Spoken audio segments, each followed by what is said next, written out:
पूरे मामले च इन्वेस्टिगेशन कर रही है, आगे बढ़ रही है। सिद्धा रुख करते हैं इस समय बीजेपी के कौमी प्रधान अमित शाह मीडिया के मुखातिब हो रहे हैं। सिद्धा रुख करांगे उन्होंने प्रेस कॉन्फ्रेंस का। वो काफी चिंताओं को जन्म देने वाला है।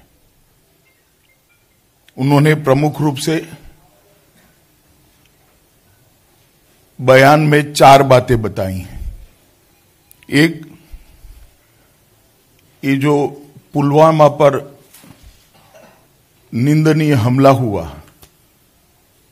और हमारे 40 सुरक्षा बल के जवान शहीद हो गए, उसको एक रूटीन घटना बताया है। दूसरा, कुछ लोगों की हरकतों से पूरे देश को दोषी नहीं मानना चाहिए, इस प्रकार का भी बयान दिया। तीसरा, 26/11 के रेफरेंस में कहा कि आतंकी हमलों का जवाब एयर स्ट्राइक या सर्जिकल स्ट्राइक नहीं हो सकता, बातचीत हो सकता है। और मैं आज कांग्रेस पार्टी को कुछ सवाल पूछना चाहता हूं। कांग्रेस पार्टी के अध्यक्ष श्री ने इस बात को देश की जनता के सामने स्पष्ट करना चाहिए कि आप इस प्रकार के जघन्य हमले को, जो देश की जनता को झिंझोड़ कर रख देते हैं, उसको आप सामान्य घटना मानते हैं, रूटीन घटना मानते हैं।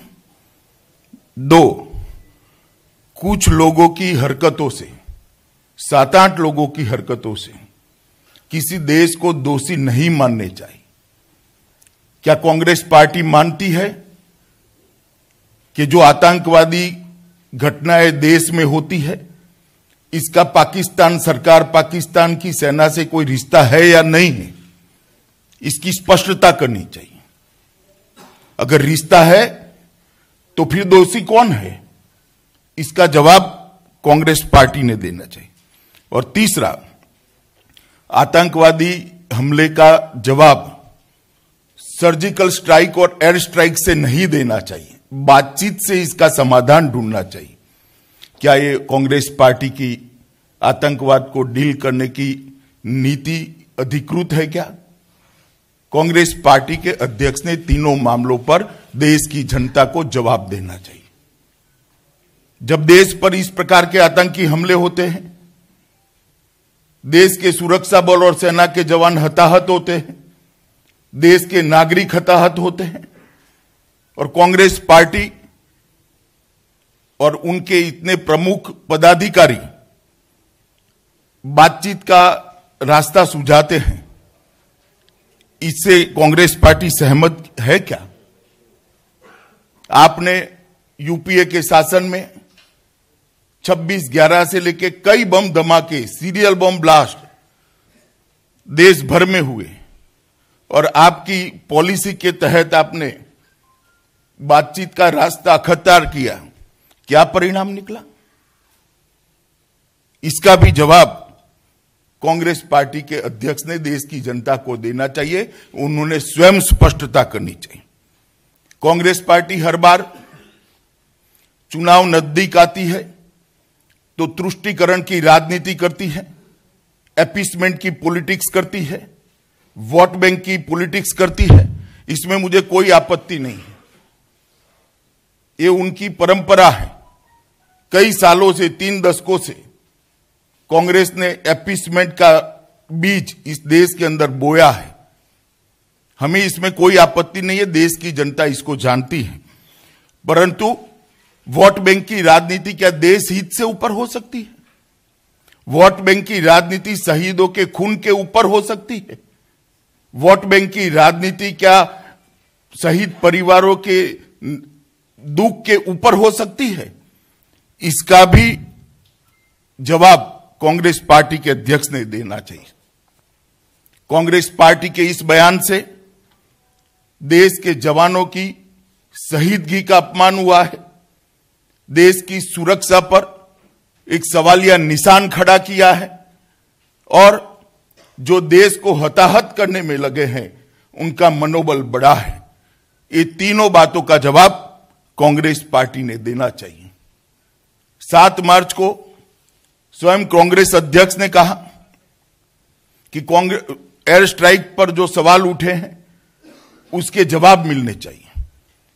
किसके सवालों का जवाब चाहते हैं आप? कौन सवाल उठा रहा है?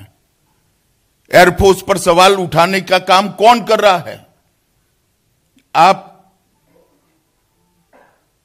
अपरोक्ष रूप से किसका समर्थन करते हैं?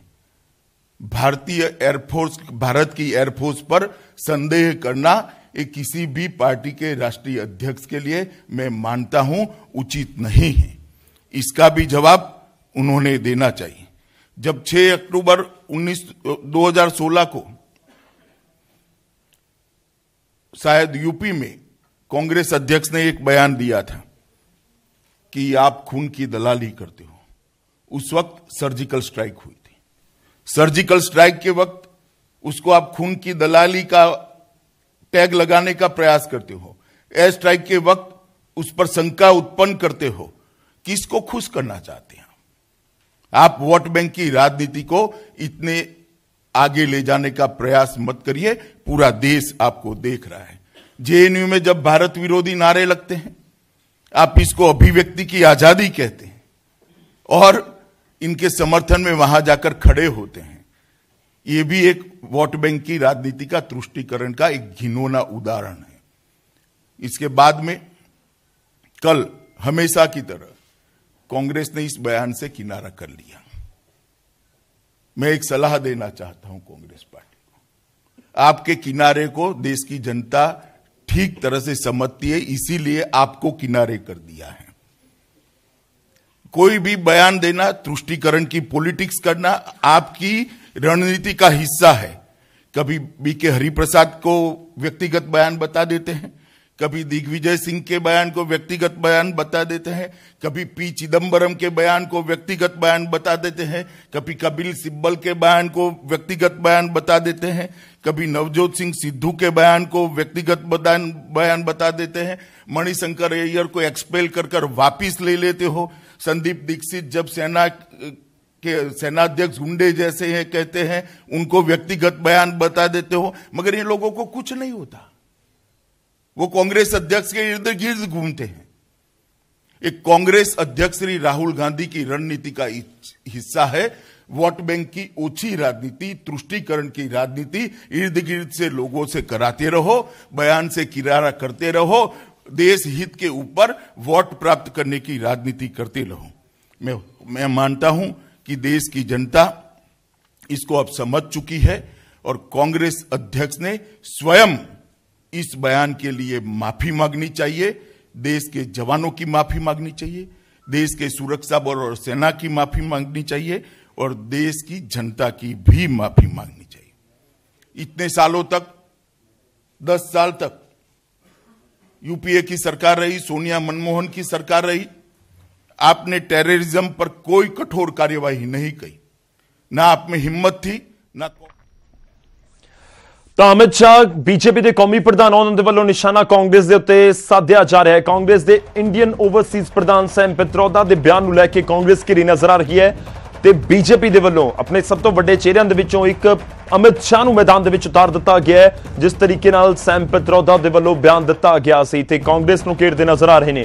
ਪਾਕਿਸਤਾਨ ਨੂੰ ਲੈ ਕੇ ਕੀ ਪਾਲਿਸੀ ਹੈ, ਕੀ ਪਾਲਿਸੀ ਰਹੀ ਹੈ, ਕੀ ਪਾਲਿਸੀ ਰਹੇਗੀ, ਸਭ ਨੂੰ ਲੈ ਕੇ ਹੁਣ ਸਵਾਲ ਕਾਂਗਰਸ ਤੋਂ ਪੁੱਛੇ ਜਾ ਰਹੇ ਨੇ। ਪਰ ਸੈਮ ਪਿਤਰੋਦਾ तो अंदाजी कि कांग्रेस के इंडियन ओवरसीज प्रधान ने सैम पित्रोदा उन्होंने की कुछ कहा सी, तो वो सुनवाने। Little more, because I have read in New York Times and other newspapers, what did we really attack? Did we really kill 300 people? I don't know that.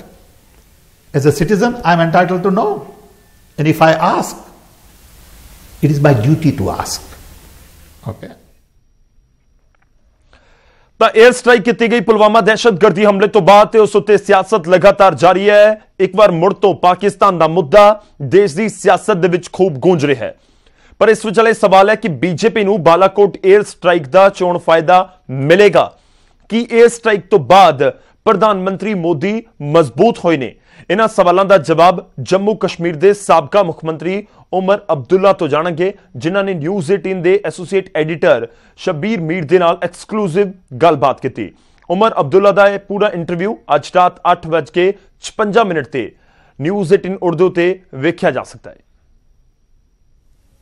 Post Balakot जब हम बात करते हैं तो क्या आपको दिखता है, जो कई लोग कहते हैं कि नरेंद्र मोदी ज्यादा मजबूत बनकर उभरे हैं, बने हैं, जो एक नैरेटिव थोड़ा सा एक नैरेटिव चेंज हुआ, और इसमें मैं माफी चाहता हूं, कुछ हद तक ऑपोजिशन की भी गलती है। हम मोदी साहब के ही स्टेज पे हम उतर आए, बजाय ये कि हम मोदी साहब को मजबूर करें कि वो मुल्क को जवाब दें कि पिछले 5 साल में उन्होंने क्या किया। बालाकोट हमारी मजबूरी बनी, लेकिन मजबूरी क्यों बनी? क्योंकि पुलवामा में हमला हुआ। पुलवामा का हमला हुआ क्यों, ये हम क्यों नहीं पूछते हैं? तो सियासत एयर स्ट्राइक के उत्ते, दहशतगर्दी हमले के उत्ते, पाकिस्तान के नाम के उत्ते लगातार देश दे विच हो रही है ते लोक सभा चोणां दे विच यह मुद्दा लाजमी तौर पर सियासी स्टेजां तो भी गूंजता नजर आ सकता है। अगे बढ़ते हैं तो गल टिकटां दी करते हैं। पंजाब दे लई बीजेपी उम्मीदवारां दे नाम तकरीबन तय हो चुके हैं। न्यूज़ 18 दे कोल संभावी बीजेपी उम्मीदवारां दी लिस्ट है। अमृतसर तो पूनम ढिल्लों उम्मीदवार हो सकते हैं बीजेपी के। हालांकि केंद्रीय मंत्री हरदीप पुरी का नाम भी अमृतसर की सीट तो चर्चावां दे विच है, पर जो जानकारी मिल रही है कि तकरीबन तय पूनम ढिल्लों का नाम हुंदा होया नजर आ रहा है। हुशियारपुर तो विजय सांपला मुड़ तो उम्मीदवार बनाया जा सकता है। तो उधर गुरदासपुर की सीट के उत्ते फिलहाल पेच फसिया नजर आता है। उत्थे अश्विनी शर्मा या कविता खन्ना नूं टिकट मिल सकती है।